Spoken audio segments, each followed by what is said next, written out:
Drama की शुरुआत होती है इस कहानी की मेन लीड गर्ल जियान से, जिसके मुताबिक लव का फॉर्मूला साल की पहली स्नोफॉल की तरह होता है जो कभी भी बरसता है और अचानक से हवा में गायब हो जाता है। लेकिन उस स्नोफॉल का हमारे दिल में सबसे इम्पोर्टेंट जगह होता है। तो वही इस कहानी की मेन लीड बॉय हान के मुताबिक लव का फॉर्मूला शुरुआत में किसी को समझ नहीं आता, लेकिन धीरे धीरे हम अपने लव के फॉर्मूले को समझते हैं, सीखते हैं और महसूस करते हैं। उसके साथ साथ हमारा प्यार और गहरा हो जाता है। यहाँ पर दोनों मेन लीड का प्यार की तरफ अपनी सोच बिल्कुल अलग थी। तो क्या दोनों का लव फॉर्मूला सॉल्व हो पाएगा? यह जानने के लिए हमें उनकी कहानी कुछ मंथ पहले से जाननी होगी। कुछ मंथ्स पहले जियान का ओशियन यूनिवर्सिटी में एडमिशन हो गया। वो अपने न्यू कॉलेज को लेकर बहुत एक्साइटेड थी। उसी कॉलेज का सीनियर था हान, जिसके पहले ही दिन जियान से टक्कर हो जाती है, जिससे जियान पानी में फिसलकर गिर जाती है। ऊपर से उसी टाइम एक और न्यू स्टूडेंट जी हान के लिए केक लेकर आई थी। जी की तरह कॉलेज की बहुत सी लड़कियों को हान पर क्रश था, पर जियान ऐसी नहीं थी। उसे धक्का मारकर गिराने के लिए जियान हान से अपोलॉजी मांगती है, पर हान उससे माफ़ी क्यों मांगे, जबकि उसे बीच रास्ते में रोककर जी के केक देने की वजह से वो गलती से जियान से टकराया था और जियान भी तो बिना देखे चल रही थी। यान यह कहकर वहाँ से अपने रास्ते जा ही रहा था कि तभी जी और जियान दोनों उसे रोकती हैं। इसी दौरान वो केक हान पर गिर जाता है और उसके कपड़े खराब हो जाते हैं। तब गुस्से में हान उन्हें उससे दूर रहने को कहकर वहाँ से चला जाता है। इस इंसिडेंट से जी भी जियान पर गुस्सा होती है, क्योंकि वो हान का केक उसे देखकर इम्प्रेस करने वाली थी, पर ऐसा हो ना सका। फिर भी जियान इन बातों को कॉलेज की पहली गलती समझकर भुला देती है और अपने हॉस्टल रूम जाती है। वहाँ उसकी मुलाकात उसकी रूममेट फैन से होती है, जो एक टैरो कार्ड रीडर भी थी। और फैन जियान के लिए टैरो कार्ड रीड करते हैं। उसे आज पानी से दूर रहने को बोलती है, नहीं तो वो किसी प्रॉब्लम में फंस जाएगी। फैन की फ्यूचर रीडिंग कुछ हद तक सही भी थी, क्योंकि कुछ देर पहले ही जियान पानी में फिसलकर गिर गई थी। उसी टाइम उनके रूम में उनकी थर्ड रूममेट आती है, जो और कोई नहीं जी थी, जो जियान को बिल्कुल भी पसंद नहीं करती थी।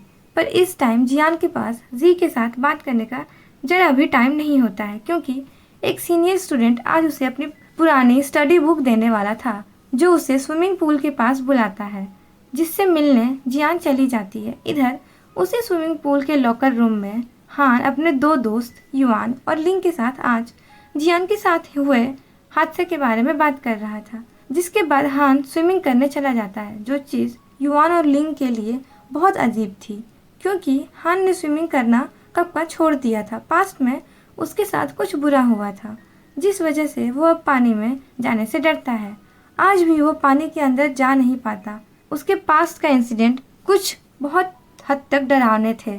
उसी टाइम वहाँ जियान आती है, जो वहाँ रखी बुक्स उठा लेती है। जियान को वहाँ अचानक देखकर हान उस पर गुस्सा करने लगता है, लेकिन जियान तो यहाँ पुरानी बुक लेने आई थी, जो कि एक मंकी नाम के पर्सन ने उसे देने के लिए कहा था, जिससे उसकी सोशल मीडिया पर बात हो चुकी थी। लेकिन हान उसे वो नहीं ले जाने देता और इस दौरान बुक छीनने के चक्कर में हान पानी में गिर जाता है और उसे पैनिक अटैक आने लगता है।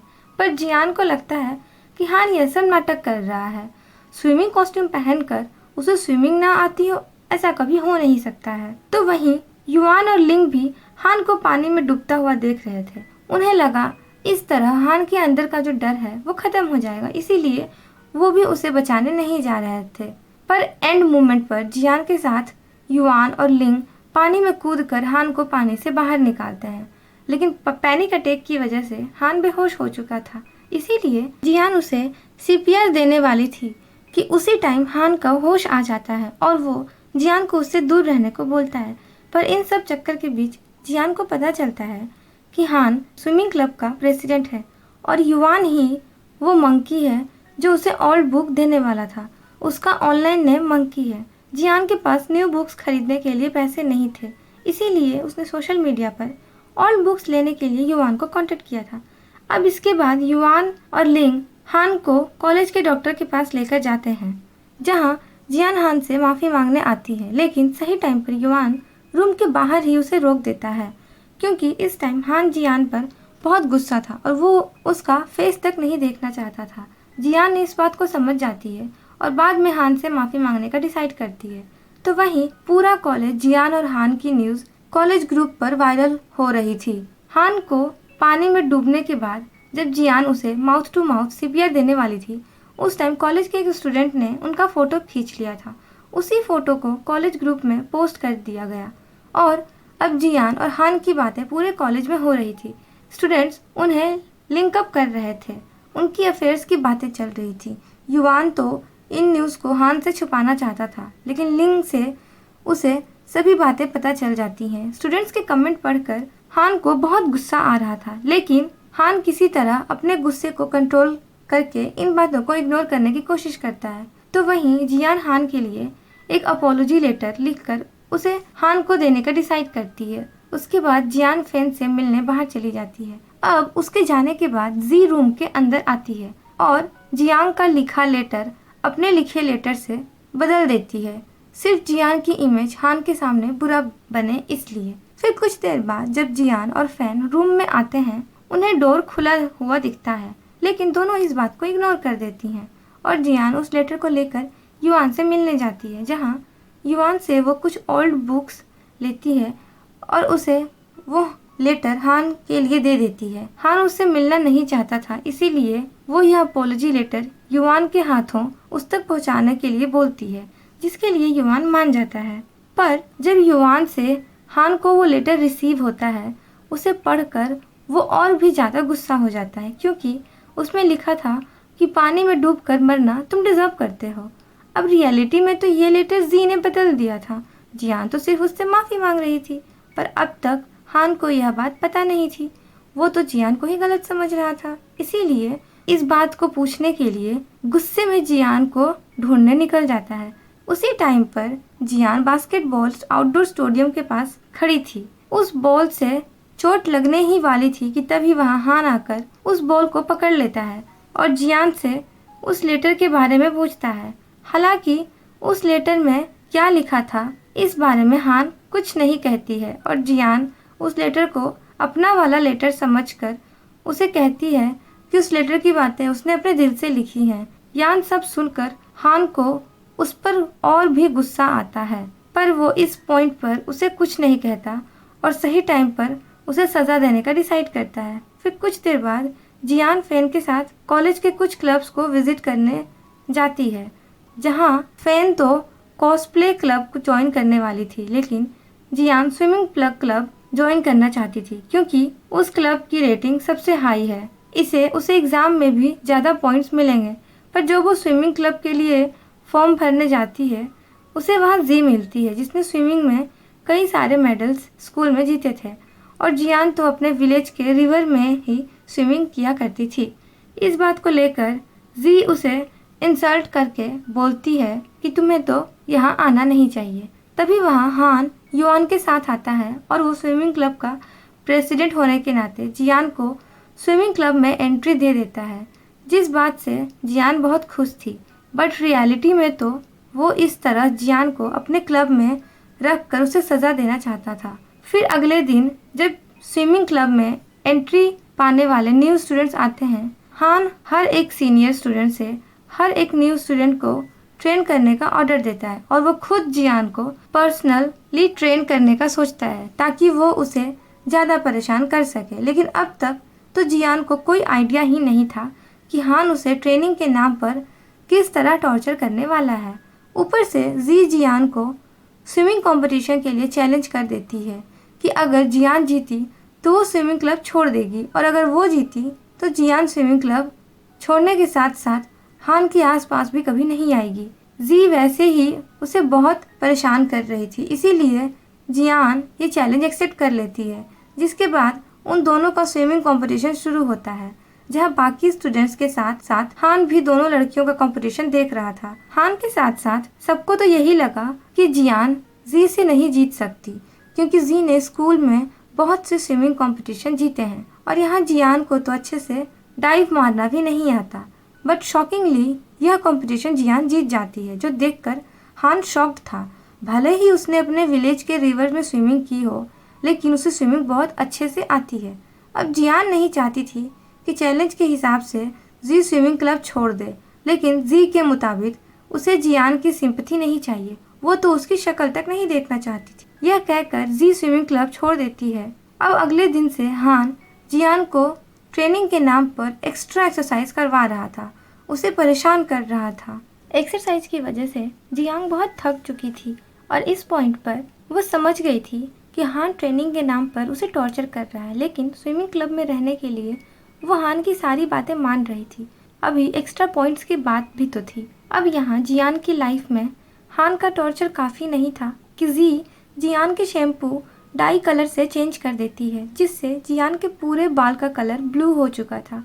ऊपर से जी उनसे साफ झूठ बोल रही थी, भले ही उसके हाथों में ब्लू कलर लग चुका हो, फिर भी जी का यह क्राइम पकड़ा तो गया था। इसीलिए कल सुबह जियान जी को कॉलेज के पास के मौजूद सैलून में बुलाती है और उसके हेयर ट्रीटमेंट का बिल भरने को कहती है, जिसके लिए जी मान जाती है। उसके बाद अगले दिन जब जियान सैलून जा रही थी, उसकी टक्कर फिर से हान से हो जाती है और इस बार तो उसने हान के हेडफोन के साथ साथ हुडी हैट को भी खींच लिया था, जिस वजह से हान की आईज हैट से पूरी तरह कवर हो चुकी थी और वो किससे टकराया यह देख नहीं पाता है। जियान हान से और कोई प्रॉब्लम नहीं लेनी चाहती थी, इसीलिए वो हान के सामने पकड़े जाने से पहले ही भाग जाती है, लेकिन इस दौरान उसकी हाथ में जियान का हैट आ जाता है। उसके बाद हम हान को देखते हैं जो वो हैट लेकर अपने एक दोस्त शी के कैफे पर आता है, जहां उसके बाकी दोस्त युवान और लिंग पहले से मौजूद थे। इस दौरान वो उन्हें कुछ देर पहले उससे टकराने वाली लड़की के बारे में बोलता है। हान को यहाँ कोई आइडिया नहीं था कि वो लड़की जियान ही है, क्योंकि उसका हेयर कलर तो जी की वजह से पूरा बदल चुका था। उसे लगा कि वो कोई और लड़की होगी। तभी उस कैफे में जियान आती है, जिसका पूरा हेयर स्टाइल ही बदल चुका था। वह अब पहले जैसी कर्ली मैसी हेयर वाली लड़की नहीं थी। उसके न्यू हेयर स्टाइल को देखकर हान के दोस्त जियान की तारीफ करने लगते हैं। वैसे तो हान की नज़र जियान से हट नहीं रही थी, पर फिर भी वो अपने दोस्तों के सामने जियान के हेयर स्टाइल की ज़रा भी तारीफ नहीं करता, उल्टा उसे बुरा बोलता है। इस दौरान जियान ने उन्हें कैफ़े पर नहीं देखा था। वो तो यहाँ फैन से मिलने आई थी, क्योंकि वहाँ उनके कॉलेज के कॉस्प्ले क्लब की ज्वाइनिंग हो रही थी, जहाँ फैन ज्वाइन होने आई थी। दोनों फ्रेंड्स एक दूसरे से बात कर रही थी कि तभी वहाँ हान आता है, जिसे देखकर जियान छुपने की कोशिश करती है। पर जब उसे हान की बातों से पता चलता है कि आज हान से टकराते टाइम उसने अपना फेस उसे नहीं दिखाया है, तब जाकर जियान का टेंशन खत्म होता है। हान तो सिर्फ उसे ट्रेनिंग की बात याद दिलाने आया था। उसके बाद अगले दिन फिर से हान जियान से एक्स्ट्रा ट्रेनिंग और एक्सरसाइज करवाने लग जाता है। थक हार कर जब जियान हॉस्टल जाने वाली थी, उसे स्विमिंग क्लब के ऑफिस में हान और युवान की बातें सुनाई देती हैं, जहां हान युवान से कह रहा था जियान ने उसे जिस तरह का लेटर भेजा है, उसे तो वो और टॉर्चर करेगा। जियान को समझ नहीं आता कि उसके अपॉलॉजी लेटर में आखिर ऐसा क्या गलत था जो हान उसे इतना गुस्सा है। वो ऑफिस के अंदर आकर इस बारे में जब हान से पूछती है, हान उसे वही लेटर दिखाता है जो जियान का अपॉलॉजी लेटर तो था ही नहीं, उसका लेटर तो जी ने बदल दिया था और इस लेटर में हान को लेकर बहुत बुरी बातें लिखी थी। जियान उसे समझती है कि यह लेटर उसकी लिखी हुई अपॉलॉजी लेटर नहीं है, लेकिन हान कहता है उसकी बातों पर बिलीव करने वाला था, पर माफ़ी तो फिर भी माफ़ी थी। इसीलिए जियान हान की कोई भी बात मानने को रेडी हो जाती है। तो हान 10 दिनों के लिए जियान को अपनी असिस्टेंट बना लेता है। उसकी हर बात मानने पर ही जियान को उसकी माफ़ी मिलेगी और वो इसके बाद उसकी ट्रेनिंग भी इतनी हार्ड नहीं करेगा। जियान उसकी यह बात मान तो जाती है, लेकिन उसकी असिस्टेंट बनना स्विमिंग क्लब की ट्रेनिंग से भी ज़्यादा मुश्किल था। हान जियान का फ़ोन नंबर लेता है और अब हान के सोने से जागने तक सभी चीज़ों का हिसाब जियान को रखना था। ऊपर से हान के साथ उसके दोस्तों का खाने का भी अब 10 दिनों तक जियान को ही ध्यान रखना था, और क्या खाना कितना लाना है, किसको क्या खाना देना है, यह चीज़ हान सिर्फ एक ही बार रिपीट करता है, दोबारा नहीं। यह सब चीज़ें जियान के लिए हेक्टिक होती जा रही थी। ऊपर से जी भी लड़कियों को हान पर क्रश था। उन सभी को हान उसकी असिस्टेंट जियान से पहले बात करने को कहता है, जिसके बाद अब सभी लड़कियां जियान को मैसेजेस भेजकर उनका मैसेजेस हान तक पहुंचाने को बोल रही थी। इन सब चीज़ों से परेशान होकर जियान अपने आइडिया से चीज़ों को हैंडल करने लग जाती है। अब हान जब भी उसे खाना लाने को कहता, जियान ऑनलाइन खाना ऑर्डर करती थी।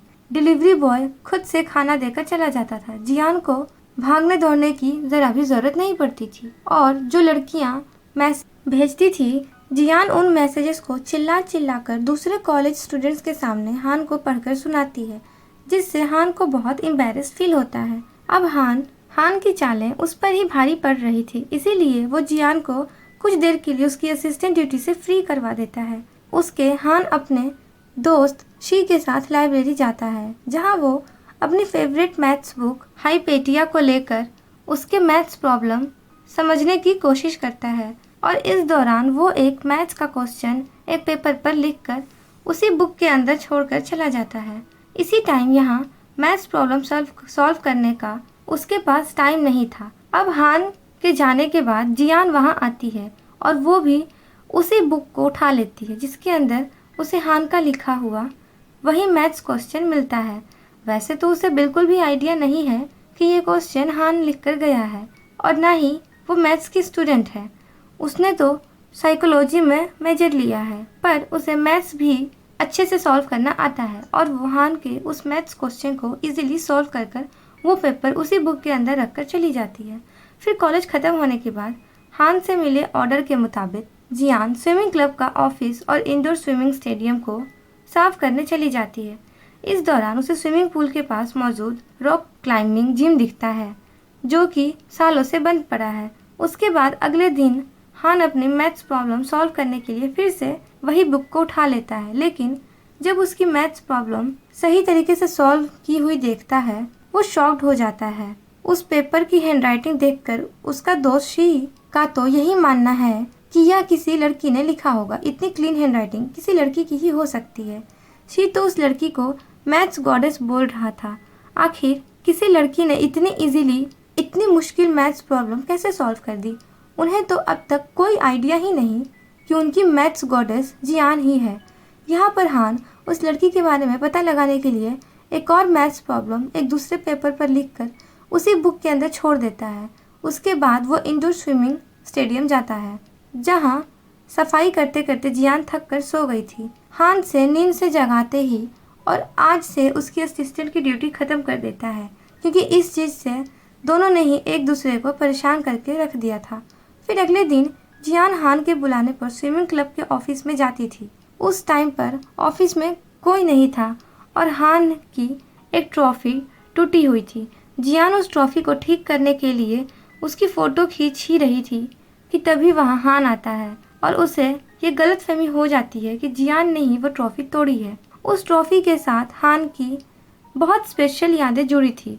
इसी दौरान वो एक लड़के को याद करता है, जिसके साथ उसने पास्ट में ये ट्रॉफ़ी लेकर अपनी जीत की खुशी बांटी थी। अब यह लड़का उसका कोई दोस्त था या भाई, यह तो हमें आगे ही पता चलेगा। पर इस ट्रॉफ़ी को तोड़ने की गलतफहमी में हान जियान पर बहुत गुस्सा करता है और उसका फ़ोन तोड़ देता है। इस बात से गुस्सा होकर जियान वहाँ से चली जाती है। आखिर वो उस गलती की माफ़ी हान से क्यों मांगे जो उसने कभी की ही नहीं। फिर जियान के जाने के बाद वहाँ युवान आता है, जिसे हान यह सारी बातें बोलता है। इसी दौरान उन्हें वहाँ एक कॉन्सर्ट की टिकट मिलती है, जिसे देखकर हान समझ जाता है कि यह कॉन्सर्ट की टिकट जिसने यहाँ छोड़ी थी उसने ट्रॉफ़ी तोड़ी होगी। इसीलिए हान उस कॉन्सर्ट में चला जाता है उस ट्रॉफ़ी तोड़ने वाले पर्सन को ढूंढने, क्योंकि वो पर्सन तो उनके कॉलेज से ही कोई होगा। और वहाँ उसे जियान मिलती है, जहाँ दोनों सीट आसपास की थी। इसीलिए यहाँ भी हान जियान पर ट्रॉफ़ी तोड़ने का इल्ज़ाम लगा रहा था, क्योंकि उसे जो ट्रॉफ़ी के पास कॉन्सर्ट टिकट मिला था उसी कॉन्सर्ट में जियान भी मौजूद थी। बाकी उनके कॉलेज का कोई स्टूडेंट वहाँ नज़र नहीं आ रहा था, लेकिन जियान ने ट्रॉफ़ी तोड़ी ही नहीं थी। इन सब झूठे इल्ज़ामों से परेशान होकर जियान वहाँ से उठकर जाने वाली थी, लेकिन हान उसे पकड़कर फिर से सीट पर बैठा देता है। कॉन्सर्ट शुरू हो चुका था और इस टाइम पर उठकर चले जाना मतलब आर्टिस्ट को इंसल्ट करना। इसीलिए जियान वहाँ पर बैठकर कॉन्सर्ट देखने लगती है, लेकिन बीच कॉन्सर्ट में ही उसे नींद आ जाती है और वो हान के शोल्डर पर सो जाती है। हान उसे खुद से दूर रखने की पूरी कोशिश कर रहा था, लेकिन जियान तो उसके शोल्डर पर गहरी नींद में सो चुकी थी। फिर कॉन्सर्ट खत्म होने के बाद हान को हॉस्टल वापस जाने के लिए कोई टैक्सी नहीं मिल रही थी। तभी उसके पास जियान रेंट पर ली हुई बाइक लेकर उसके पास आती है। जियांग हान पर गुस्सा थी क्योंकि उसने उसे नींद से नहीं जगाया था। बहुत टाइम बाद उसकी नींद खुली, तब तक सब लोग कॉन्सर्ट से जा चुके थे। असल में हान ने ही वहाँ के स्टाफ को जियान की नींद पूरी होने तक उसे जगाने से मना किया था, लेकिन यह बात वो जियान को नहीं बोलता। सिर्फ कॉन्सर्ट पार सोने के लिए उसका मजाक उड़ाने लगता है। लेकिन यह सब बात छोड़कर जियान हान को लिफ्ट ऑफर करती है। वैसे भी यह रेंटिंग बाइक लास्ट वाली थी और अब इतनी रात को कोई टैक्सी भी नहीं मिलेगी। इसीलिए मजबूरी में हान जियान के साथ बाइक पर बैठ जाता है और जियान उसे परेशान करने के लिए फुल स्पीड में बाइक चलाकर उसे हॉस्टल तक ले आती है। इतनी स्पीड में किसी लड़की को बाइक चलाते हुए और उसी लड़की के साथ बाइक में बैठकर हान बहुत डर चुका था। फिर भी वो किसी तरह खुद को संभाल कर जियान से उस कॉन्सर्ट टिकट के बारे में पूछता है कि आखिर उसने वो कॉन्सर्ट टिकट उसके ट्रॉफी के पास क्यों रखा। हान को यह बात सुनकर अब जाकर जियान को समझ आता है कि ट्रॉफी और किसी ने नहीं बल्कि जी ने तोड़ी थी। जी पहले हान को वह कॉन्सर्ट टिकट देने आई ताकि वो उसके साथ कॉन्सर्ट एंजॉय कर सके, लेकिन टिकट रखते टाइम उसे हान की ट्रॉफी टूट गई। अब इस टूटे ट्रॉफी का इल्ज़ाम जियान पर लगाने के लिए जी ने अपना कॉन्सर्ट टिकट जियान को दे दिया ताकि वो उस कॉन्सर्ट पर जाए और उसे वहाँ देखकर हान जियान को ही ट्रॉफी तोड़ने वाली समझ ले।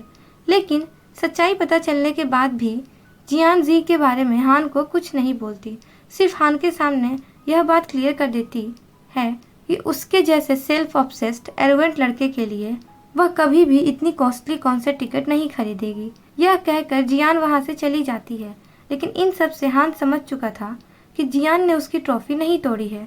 तो वहीं हॉस्टल जाकर जियान जी को कन्फ्रंट करती है। जियान को पता चल चुका था कि उसकी ट्रॉफी उसकी अपॉलॉजी लेटर बदलने वाली, उसका शैम्पू हेयर डाई से बदलने वाली और हान की ट्रॉफी तोड़कर उसका इल्ज़ाम उस पर लगाने वाली जी ही है। लेकिन जी अब साफ झूठ बोल रही थी। वो अपनी गलती एक्सेप्ट ही नहीं कर रही थी। भले ही जियान और फैन उसका कितना भी प्रूफ दिखा दें, उसको डांटें, उसका तो यही कहना था कि जियान की वजह से उसे स्विमिंग क्लब से निकलना पड़ा। तो अगर इसके बदले उसने कोई शुरुआत कर दी तो क्या हो गया? जी को समझना मुश्किल था। फिर भी जियान उसे अगली बार ऐसी गलती ना करने के लिए वार्निंग देती है। उसके बाद अगले दिन जब जियान लाइब्रेरी में थी, उसे उसकी ग्रैंड मदर वू का कॉल आता है, लेकिन फ़ोन ख़राब होने की वजह से वो कॉल पिक नहीं कर पाती। इसीलिए वो लाइब्रेरी में मौजूद लैंडलाइन से अपनी ग्रैंड मदर वू को कॉल करके उनका हाल चाल पूछती है। उसका फ़ोन टूटा हुआ था, न्यू फ़ोन खरीदने के लिए उसे पैसों की ज़रूरत थी। फिर भी जियान अपनी ग्रैंड मदर से पैसे नहीं मांगती। यह सारी बातें दूर खड़ा हान सुन लेता है और उसे जियान के लिए गिल्टी फील होता है क्योंकि उसी ने उसका फ़ोन गुस्से में तोड़ दिया था। इसीलिए अपनी गलती सुधारने के लिए उसी दिन हान एक न्यू फ़ोन खरीद लेता है। साथ ही उस फ़ोन के लिए एक टेम्पर ग्लास भी खरीदता है। यहाँ तक कि टेम्पर ग्लास को पटक कर, खरोच कर, फेंक कर कई बार टेस्ट करता है ताकि फिर कभी जियान का फ़ोन गिरने से ख़राब ना हो। अब जियान का फ़ोन तो ख़राब था, इसीलिए युवान से जी का नंबर लेकर हान उसे कॉल करता है। हान का फ़ोन आता देख जी पहले तो बहुत खुश थी, पर जब उसे पता चलता है कि हान ने सिर्फ जियान से बात करने के लिए उसे कॉल लगाया है तो वो बहुत जेलस फील करती है। फिर जब जियान हान का कॉल पिक करती है, हान उसे इस टाइम फ़ोन के बारे में कुछ नहीं कहता, सिर्फ स्विमिंग क्लब छोड़ने से पहले 3000 वर्ड्स का एक विथड्रॉल एप्लीकेशन लिखकर उसे कल सबमिट करने को कहता है। यह सब सुनकर जियान को हान पर और भी ज़्यादा गुस्सा आता है। वो सीधे सीधे स्विमिंग क्लब छोड़ने चाहती है, पर जियान उसे अब भी सुकून नहीं दे रहा था। फिर भी जियान पूरी रात के अंदर 3000 वर्ड्स का एक विथड्रॉल लेटर लिखकर अगले दिन हान को देती है, पर हान बिना उसे पढ़े ही रिजेक्ट कर देता है क्योंकि वो जियान को स्विमिंग क्लब छोड़ने से और वहाँ से निकलने से रोकना चाहता था। और वो जियान को न्यू फ़ोन भी गिफ्ट करता है। जियान वो फ़ोन ले लेती है क्योंकि हान ने ही तो उसका फ़ोन तोड़ा था। पर वो स्विमिंग क्लब से क्विट कर देती है, भले ही यह डिसीजन हान एक्सेप्ट ना करे। ऐसे उनका नोक झोंक का रिश्ता आगे बढ़ता जाता है। इसी बीच जियान हर दिन लाइब्रेरी जाती और उसी बुक से हान के मैथ्स क्वेश्चन निकाल कर उसे सॉल्व करके बुक के अंदर वापस रख देती। हान भी हर दिन लाइब्रेरी आता और उस बुक के अंदर उसे उसका मैथ्स क्वेश्चन सॉल्व मिलता, जिसके बाद वो एक और न्यू क्वेश्चन पेपर में लिख कर उसी बुक के अंदर छोड़ देता। ऐसे ही कई दिनों तक उनका यह मैथ्स फॉर्मूला चलता रहा, लेकिन दोनों का अब तक आमना सामना नहीं हुआ। दोनों कहीं न कहीं इस मैथ्स फॉर्मूलों के बहाने एक दूसरे की तरफ इमोशनली अट्रैक्ट हो रहे थे। एनीवे, जियान के स्विमिंग क्लब छोड़ने से हान के दोस्त उसे बहुत मिस कर रहे थे। मिस तो जियान को हान भी कर रहा था, पर वो यह चीज़ किसी के सामने दिखा नहीं रहा था। तो वहीं कॉलेज में इलेक्टिव सब्जेक्ट का एग्ज़ाम स्टार्ट होने वाला था। फैन ने अपना elective subject film study choose किया था, ताकि सिर्फ फिल्म देखकर उसकी कहानी पर एक इजी ऐसे लिखकर वो काम खत्म हो जाए। पर जियान ने अपना इलेक्टिव सब्जेक्ट मैथ चूज़ किया था, जो कि सबसे ज़्यादा मुश्किल है। मैथ्स के प्रोफेसर वैंग बहुत ही ज़्यादा स्ट्रिक्ट हैं। वो सबसे मुश्किल पेपर बनाते हैं।